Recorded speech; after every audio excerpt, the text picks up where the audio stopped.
I'm the answer to your every cry. So illusion for the way behind. I bring to you good news. Ngiyakubingelela egameni likaJesu. Kuphina kuphi lapho ukhona khona. Ufoleke naleli thuba lelihle lekulalela iRhapsody yamaqiniso lebhalwe ngumfundisi Chris Oyakhilome DSC DSCDD. Lamuhla ngilesihlanu ngimashumi lamabili nesithupha. Kanti umfundisi usifundisa ngesihloko lesithi kwakhelwa kwati nekufeza intsambo yaNkulunkulu. Kanti-ke uthethe incwadi yabaseKolose 4:12 wavula ngayo lapho ilizwi laNkulunkulu lithi ngaso sonke isikhathi lohlale anikhandlekela ngekukhuthala emithandazweni kuze nime niphelele futhi nisimile kuyo yonke intsambo yaNkulunkulu. Amen.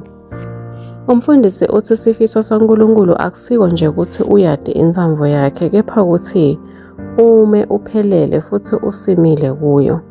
Wadalelwa ukuthi uphile emkhathini wenjongo yaNkulunkulu ngempilo yakho. Uchume futhi ugcwalise uhlelo lwakhe lweNkulunkulu.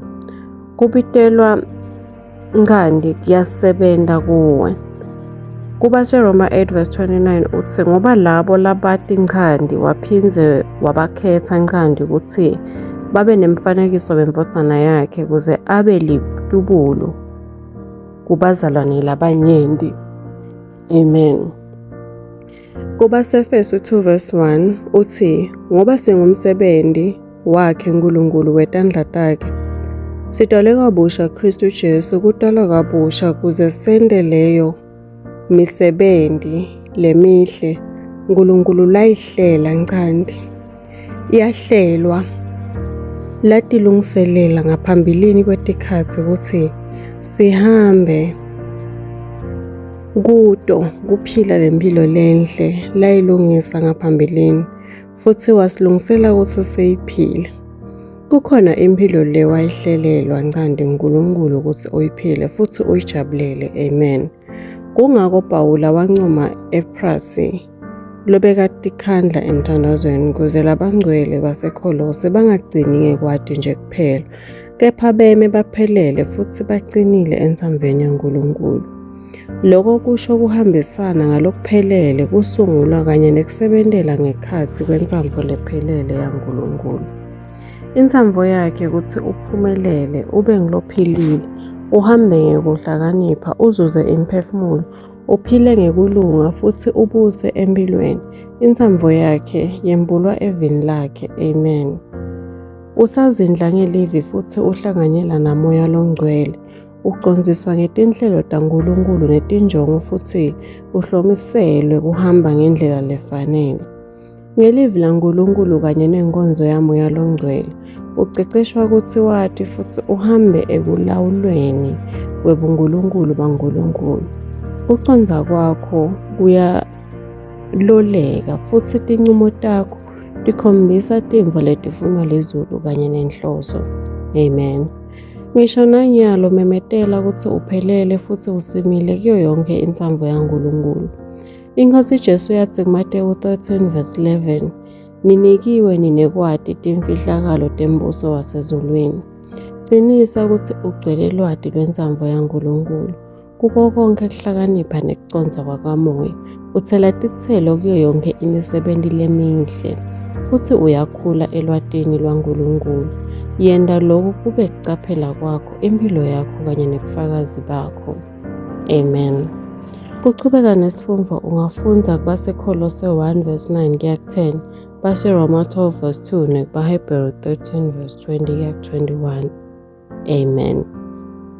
Kulesikhathi sanyalo ngicela sisho ngomthandazo utawusho emva kwami uthi ngiphelelisiwe futhi ngiphelele kuyo yonke intsambo yaNkulunkulu.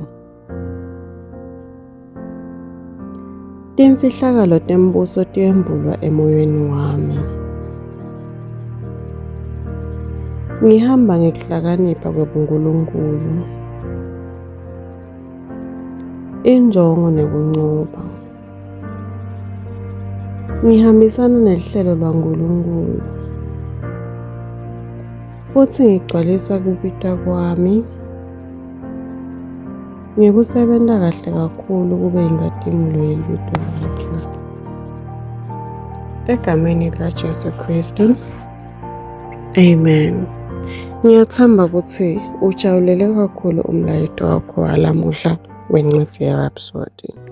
Siyakumema kwekuthi wende Jesu Kristu inkosi yempilo yakho ngikuthandaza kanje.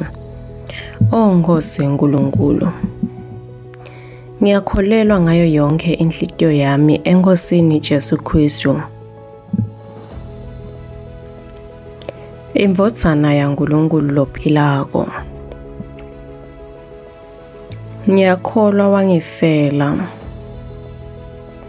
Nekuthi uNkulunkulu wamvusa kulabafile. Ngiyakholwa uyaphila lamuhla. Ngiyavuma ngemlomo wami ukuthi Jesu Kristu uyinkosi yempilo yami. Kusukela lamuhla. Ngayena ngeligama lakhe. Nekuphila lokuphakatha. Ngidelwe kabusha. Ngiyabonga Nkosi ngekusenzisa impilo yami.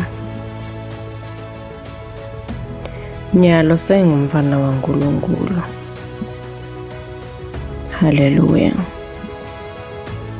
Siyakubongela nyalo sewumfana waNkulunkulu.